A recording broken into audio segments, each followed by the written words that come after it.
పన్నుల మీద వచ్చే ఆదాయంతోనే పట్టణమైన నగరమైన అభివృద్ధి చెందుతుంది. కానీ అక్కడి అధికారులు మాత్రం పన్నులు వసూలు చేయడంలో నిర్లక్ష్యం చేస్తున్నారు. దీంతో ఆ మున్సిపాలిటీ ఏళ్ల తరబడిగా డెవలప్మెంట్ కు నోచుకోవడం లేదు. అభివృద్ధికి ఆమడ దూరంలో ఉన్న భద్రాద్రి కొత్తగూడెం జిల్లాలోని పాల్వంచ మున్సిపాలిటీపై స్పెషల్ స్టోరీ. భద్రాద్రి కొత్తగూడెం జిల్లాలోని పాల్వంచ మున్సిపాలిటీలో పన్ను వసూలు మందకోడిగా సాగుతున్నాయి. ఇప్పటికే 33% మాత్రమే ఆస్తి పన్నులు వసూలైంది. ప్రభుత్వ సంస్థల నుంచి 38% మాత్రమే పన్ను వసూలైంది. నీటి బిల్లుల వసూలు 15% దాటలేదు. ట్రేడ్ లైసెన్సుల ఫీజు 61% వసూలయ్యాయి. మున్సిపల్ షాపింగ్ కాంప్లెక్స్ల నుంచి 75% అద్దె వసూలు జరిగాయి. అడ్వర్టైజ్మెంట్ బిల్లుల్లో 1.39 లక్షలు రావాల్సి ఉండగా అందులో కేవలం 36,000 మాత్రమే మున్సిపల్ ఖాతాలో జమయ్యాయి. ప్రైవేట్ ఫ్యాక్టరీలు కానీ అటు ప్రభుత్వ కార్యాలయాల్లో కూడా మరి పన్ను చెల్లించిన పరిస్థితులు కనబడుతున్నాయి. వాటిని వసూలు చేయడంలో అధికారులు నిర్లక్ష్యం వహిస్తున్నారు. దాని నిర్లక్ష్య కారణంగా ఇవాళ పేదల పట్ల మరి ఇంటి పన్నులు చెల్లించాలని చెప్పేసి మరి అధికారులు అనేక ఇబ్బందులు గురి చేస్తున్నారు.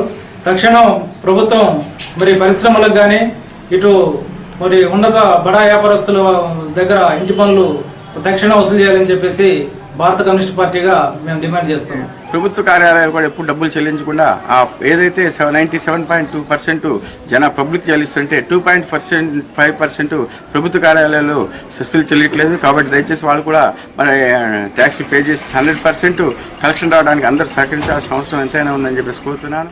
గత ఆర్థిక సంవత్సరం అన్ని విభాగాలు కలిపి సుమారు 77% పన్నులు వసూలు చేసి ఉమ్మడి ఖమ్మం జిల్లాలో పాల్వంచ మున్సిపాలిటీ ముందు వరుసలో నిలిచింది. ఈ దూకుడు ఈ ఆర్థిక సంవత్సరం ప్రదర్శించలేకపోతుంది. నిరుడు పాత బకాయిలను వడ్డీ లేకుండా చెల్లించే అవకాశం కల్పించింది ప్రభుత్వం. పెద్ద నోట్ల రద్దు తర్వాత ఈ ఏడాది పన్ను వసూళ్ల మీద ప్రభావం చూపించిందని అధికారులు భావిస్తున్నారు.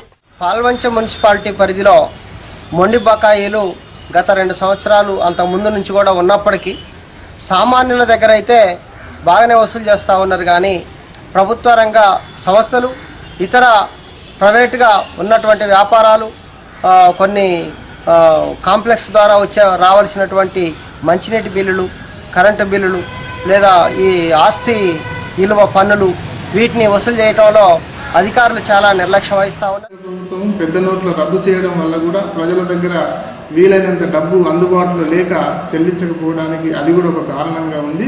కాబట్టి ఇప్పుడు ప్రజలందరూ కూడా ఈ అవకాశాన్ని ఇప్పటి వరకు ఎవరైతే పన్నులు చెల్లించలేదో బకాయిదారులందరూ కూడా 100కి 100 పన్ను చెల్లించి పాల్వంచ పురపాలక సంఘంతో సహకరించాలని విజ్ఞప్తి చేస్తున్నాం. మున్సిపాలిటీ సిబ్బంది నిర్లక్ష్యం, అధికారుల పర్యవేక్షణ లోపంతో బిల్లులు సక్రమంగా వసూలు కావడం లేదంటున్నారు స్థానిక నేతలు. లక్షలు కోట్లలో ఉన్నాయి బకాయిలు. ఆ బకాయిలు త్వరతదిగా వసూలు చేసి ప్రభుత్వానికి ఆదాయం చూపించి ప్రభుత్వం పెట్టే సంక్షేమ పథకాలకు పనికొచ్చేలా ప్రభుత్వ అధికారులు పనిచేస్తే ప్రభుత్వానికి చెడ్డ పేరు లేకుండా ఉంటుంది. కాబట్టి ఖచ్చితంగా ఈ ఏదైతే పన్నుల వసూలు ఉన్నాయో పన్నుల వసూలు చేసి ప్రభుత్వానికి ఆదాయం వచ్చినట్టు చూసి ప్రభుత్వానికి ఒక మంచి పేరు తెచ్చేటట్టుగా అధికారులు పనిచేయాలని. ఇప్పటికైనా అధికారులు స్పందించి ట్యాక్స్ వసూలుపై దృష్టి పెట్టి నగరాన్ని అభివృద్ధి చేయాలని కోరుతున్నారు స్థానికులు.